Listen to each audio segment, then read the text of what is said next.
Hello everyone, welcome back. As you can tell, I got really passionate in the first part of this one. I mean, this is something I see day in, day out. Reasons why I've worked in electrical audits and fire audits, a lot of commission testing and fault rectifications throughout my life is I like helping people. I also like to keep people safe. That's supposed to be part of our jobs as electricians. Anyhow, without droning on too much, I wanted to dig a little deeper. So let's jump straight into it.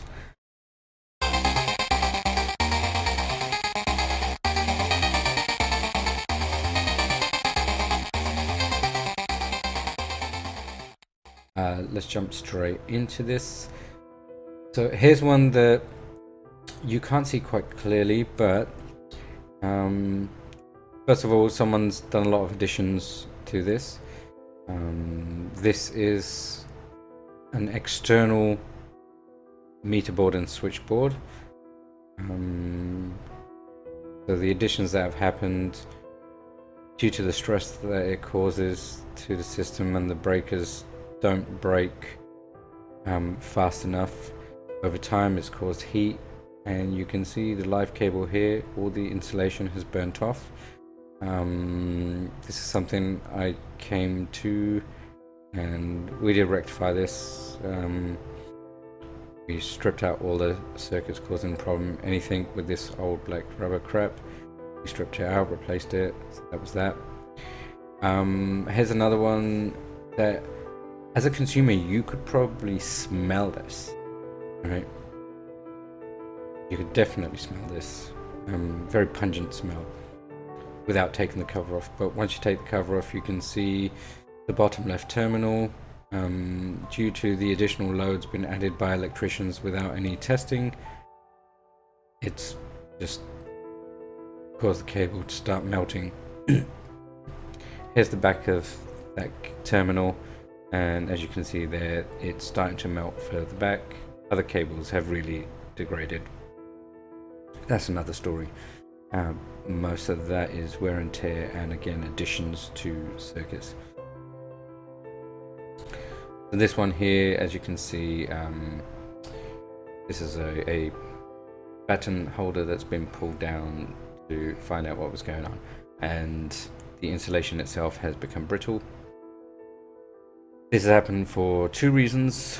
One is wear and tear, the age of the insulation. I mean, people think cables last forever. No, as you're going to see throughout this, cables do not last forever. The second one is electrician or handyman, whoever has been adding to this home, has been adding lots of additional load without taking the amount of load he's adding into factor. So that's that one there. Here's another cable in the same home, and you can see how bad this has become.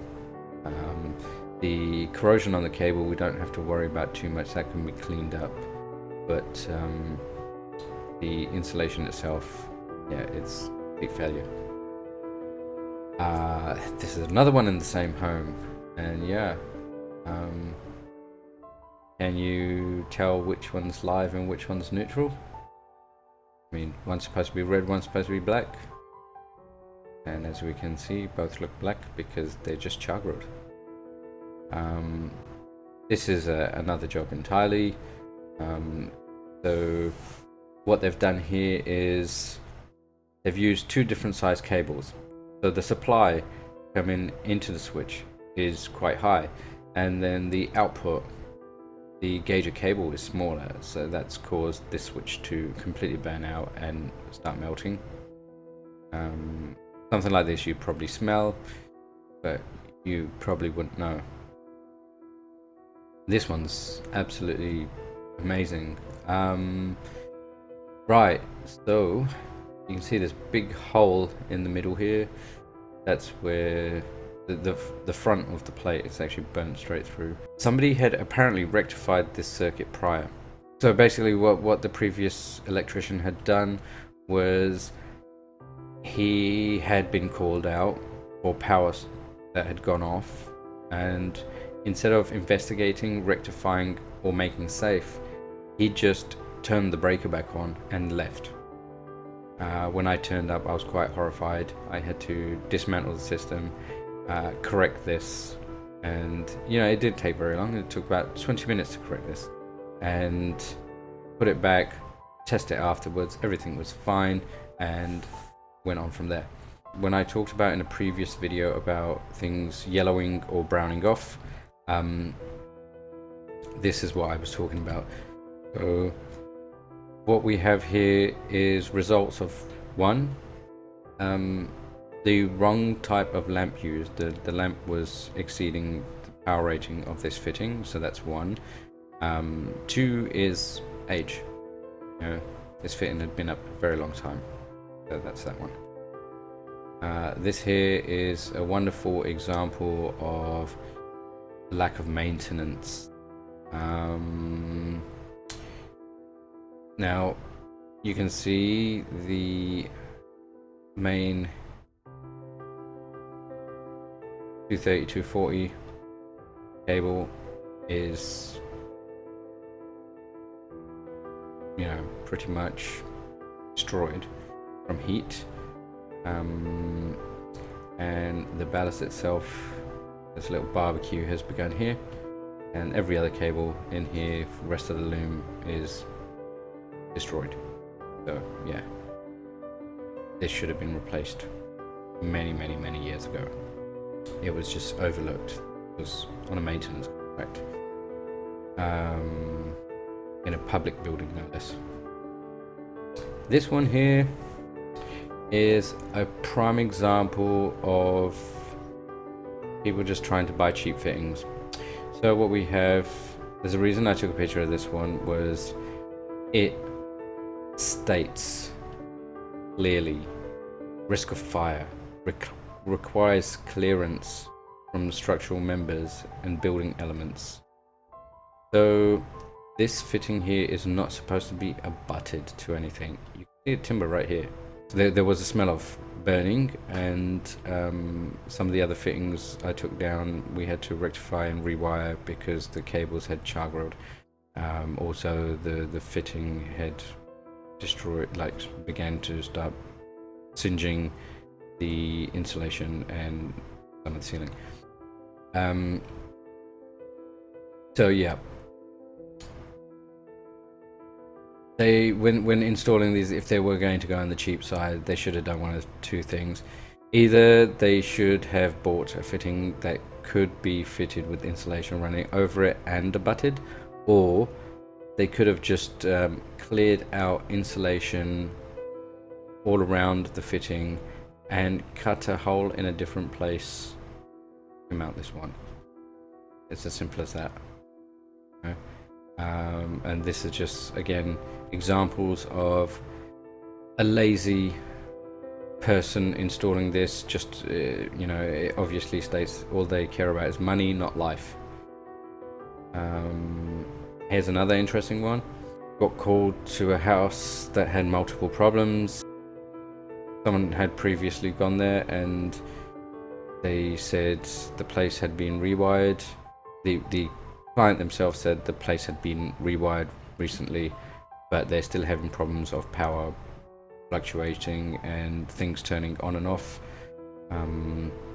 And further investigation revealed they kept the old black rubber cables in, which were degraded anyway, and to make it look like they had done a rewire, they had just connected onto the old cable with about 2 feet of cable for the new point and charged the customer an arm and a leg, saying they had run new cables around the whole house.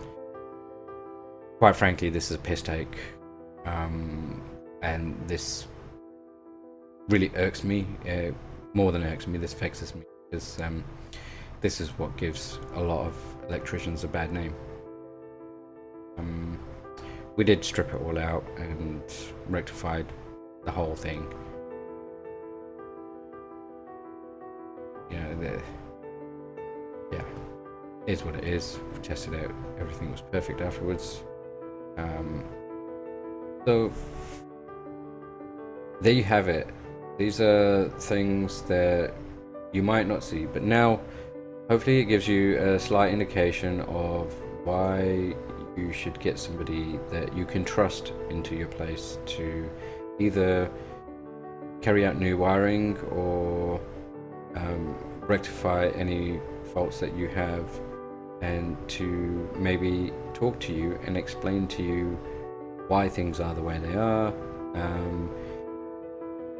It's every electrician's duty to tell you if you have a problem. You know, it's up to you whether you want to pay for it, but for you to be able to acknowledge that there is some kind of defect on your system, or are there ways to improve? You know, there are many ways you can do the same job, many ways. If people don't give you an idea of how to, you will never know, right? So there we have it, ending of part 2. To be honest, the last 2 have been really quick ones, and I might go further into depth. I don't know, it depends on whether people are actually interested and know that their life is invaluable, and the life of the people around them and close to them is also invaluable. Thank you guys for watching. If you have any issues and you want to talk to somebody, feel free, give us a call. You can find us through here, or Live by Sparks on Facebook, and directly communicate with us if you are situated in Auckland. Information is key. Information will keep us safe. So, at that, stay safe, have fun. See you next time.